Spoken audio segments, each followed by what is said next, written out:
A perseverança na fé. Esse é o estudo que nós vamos ter essa semana, então já pegue suas coisas, se ajeite aí e vamos para o estudo. Portanto, amados, enquanto esperam estas coisas, empenhem-se para serem encontrados por Ele em paz, imaculados e inculpáveis. Esse é o texto base e ele se encontra lá em 2 Pedro, capítulo 3, versículo 14.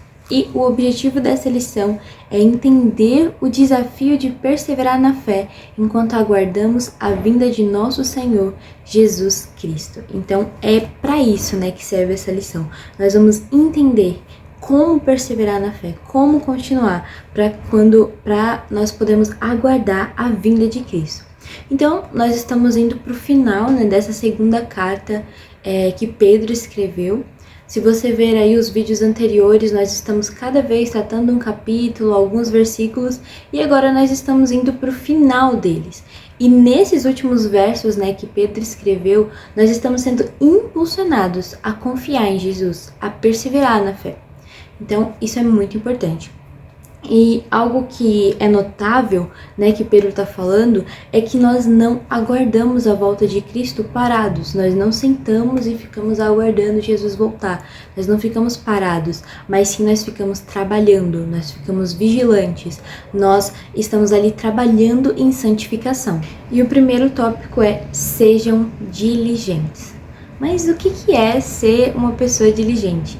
Bom, se é uma pessoa diligente, ela é uma pessoa ativa, ela é uma pessoa zelosa, cuidadosa, ela tem prontidão, ela é uma pessoa ali que aconteceu alguma coisa, ela está pronta, ela é rápida, eficiente e aplicada. Então, isso é ser uma pessoa diligente. E aí a gente pode pensar, mas por quê? Para que eu vou me esforçar? Para que eu vou ser uma pessoa ativa? Para que eu vou ser uma pessoa que está em prontidão? Para que eu vou ser uma pessoa aplicada? E isso se responde nesse verso que a gente leu como texto base, que é 2 Pedro 3,14. Se a gente ler ele com mais calma, eu acho que fica mais claro. Portanto, amados, enquanto esperam estas coisas, empenhem-se para serem encontrados por ele em paz, imaculados e inculpáveis. Então, para que nós sejamos encontrados por Jesus em paz, imaculados e inculpáveis, nós devemos nos empenhar, nos esforçar. Então, aqui nesse versículo já fica claro do porquê. Então, agora já deixando claro essa parte, vamos para o segundo tópico, que é: aceitem a verdade. Todos esses estudos estão falando muito sobre a verdade, sobre a palavra de Deus, sobre a vontade de Deus, e em todas elas nós estamos sendo levados a confiar na verdade, levados a pregar a verdade, levados a refletir na verdade. Então, esse segundo tópico, ele falou bastante sobre isso, sobre nós precisamos aceitar essa verdade.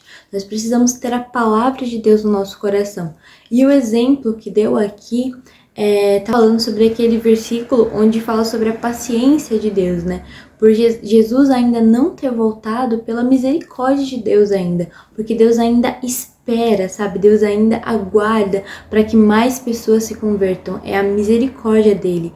E também falou aqui da parábola do filho pródigo, Eu acredito que você já tenha escutado, mas de uma forma resumida: um filho pega os bens do pai, vai embora, vive uma vida aí de pecados, gasta todos os seus bens, fica numa pobreza, acaba trabalhando em um lugar com porcos, e ele deseja se alimentar da comida daqueles porcos, e ele decide voltar para casa para ser um escravo. Ele pensa: nossa, os servos do meu pai, eles têm comida, os servos do meu pai têm um lugar para dormir, enquanto eu aqui tô com vontade de comer a comida dos porcos, de tanta fome que eu tô sentindo.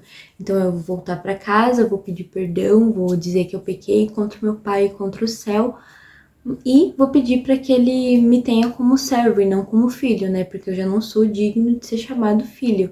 Só que quando ele tá voltando para casa dele, o pai dele vê ele de longe, o pai dele tava esperando que ele voltasse. E o pai dele vai correndo abraçar ele e faz uma festa, sabe, para receber o filho de volta. Então, esse exemplo, né, fala muito sobre a misericórdia de Deus. Deus está esperando de braços abertos, sabe, e não para que você seja castigado, mas para te receber mesmo, se você verdadeiramente se arrepender.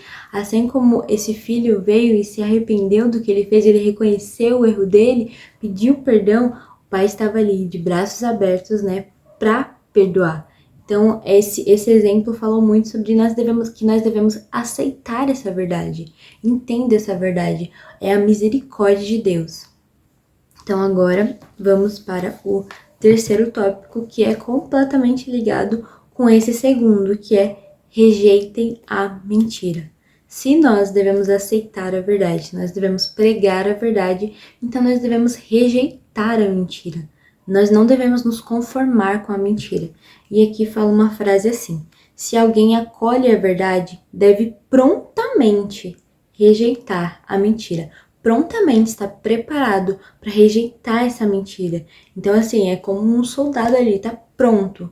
Estou pronto para rejeitar a mentira. Que em 2 Pedro 3,17 diz assim: portanto, amados, sabendo disso, guardem-se para que não sejam levados pelo erro dos que não têm princípios morais, nem percam sua firmeza e caiam. Então aqui tá falando, né, que nós devemos rejeitar a mentira, nós devemos nos guardar para que nós não sejamos levados pelo erro destes que não leem a palavra, pelo erro destes que não servem ao Senhor de todo o coração. Porque se nós temos essa verdade firme no nosso coração, nós devemos nos guardar para que nós não venhamos cair, né, na conversa dessas pessoas que pregam as mentiras. Agora vamos para o quarto tópico, que é cresçam na graça e no conhecimento.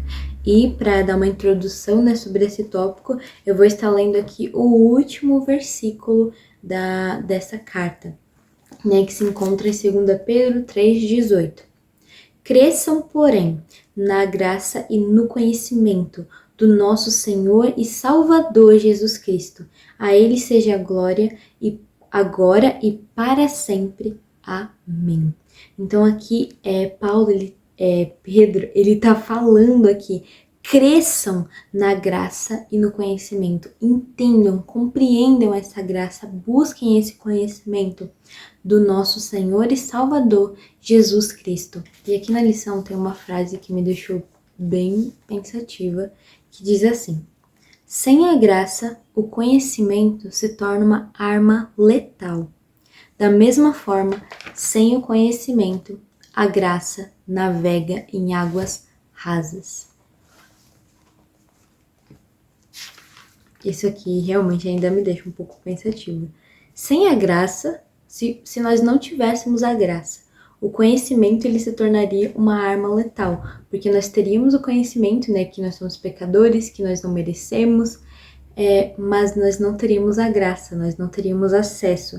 E da mesma forma que se nós não temos o conhecimento, se nós não sabemos da existência da graça, se nós não conhecemos isso, a graça ela navega em águas rasas, né? Então eu acho que isso é um alerta tanto para nós que já conhecemos a palavra de Deus, que nós devemos sim estar todos os dias buscando conhecimento na palavra de Deus, mas também para que nós venhamos olhar para as pessoas que estão fora. Elas têm acesso à graça, né? Porque a graça foi para todos, mas elas não têm conhecimento dessa graça. Então a graça está navegando em águas rasas para elas. Nossa, olha o que aconteceu. Gente. Nossa, e o pior é que saiu inteirinha, tipo, nem rasgou. Tá inteirinha, mas ela só saiu. Legal. Essa próxima frase aqui me lembrou muito os posts que eu faço lá no Instagram diariamente. Aqui fala assim: cada dia novo é uma nova chance para aprender algo novo sobre Deus e o seu reino. Então, todos os dias nós podemos ler mais a palavra. Todos os dias nós podemos buscar mais o Senhor.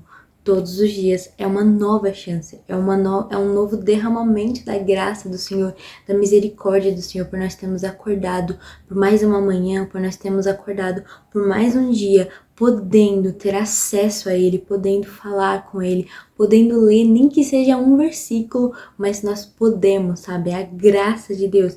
Então aproveite cada dia novo, aproveite cada amanhecer, cada anoitecer que você está com vida, para que você venha buscar mais da graça, para que você venha buscar mais do conhecimento de Deus.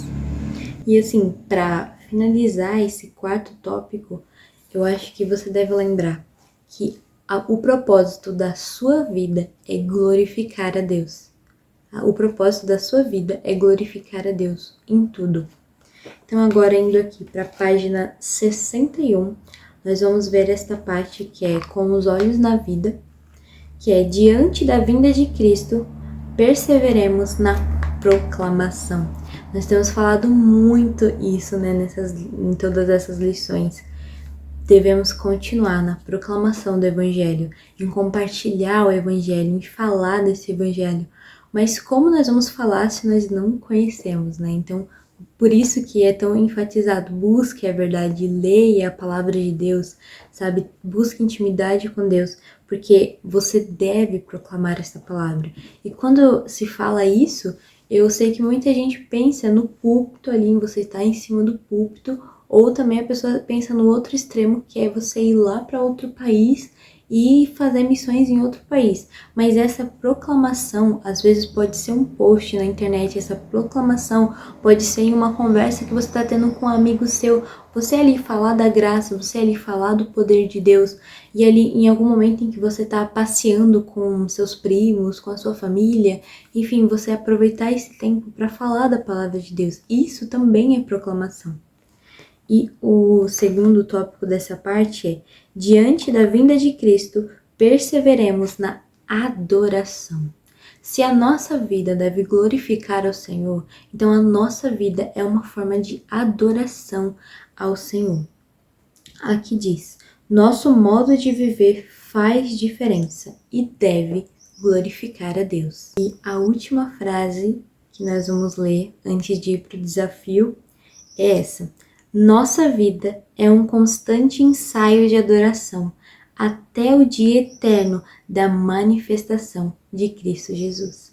Então essa vida, sabe, este momento, este novo dia, né, que você despertou, este novo dia em que você está vivendo, é um ensaio de adoração até a volta de Cristo. Então isso é algo que nós devemos nos lembrar, que essa vida, ela é um ensaio de adoração. Eu devo estar aqui pronta para adorar o Senhor em tudo que eu fizer. E agora vamos para a parte final, que é o desafio para a caminhada. A promessa da vinda de Cristo é a luz que resplandece neste mundo de trevas. Essa expectativa nos movimenta em direção à diligência no andar, como fiéis mordomos nos recursos dados por Deus, aceitando a sua verdade com zelo e amor, nos prevenindo contra a mentira e o engano dos falsos mestres, e crescendo como consequência da graça e do conhecimento de Cristo. Seu desafio para esta semana é fazer um post em suas redes sociais comentando o que você aprendeu nessa lição. Demonstre a alguém pessoalmente a sua expectativa quanto à segunda vinda de Cristo e comente com ele o que fazer enquanto aguardamos este grande dia. Então, o primeiro desafio é fazer um post comentando o que você aprendeu dessa lição. Caso você não saiba, no meu Instagram eu faço posts diários de textos, né, do que eu vou entendendo da lição da semana. Então, de domingo a sábado eu faço textos sobre esse assunto. Então, se você quiser lá dar uma olhada. E também vou pedir para você que quando você fizer o seu post, você envia para mim, que eu vou estar lendo, vou estar ouvindo o vídeo, vou estar vendo o que você postou, o que você compartilhou. E o segundo desafio é demonstrar para alguém pessoalmente. Então isso aqui também é bem interessante, né?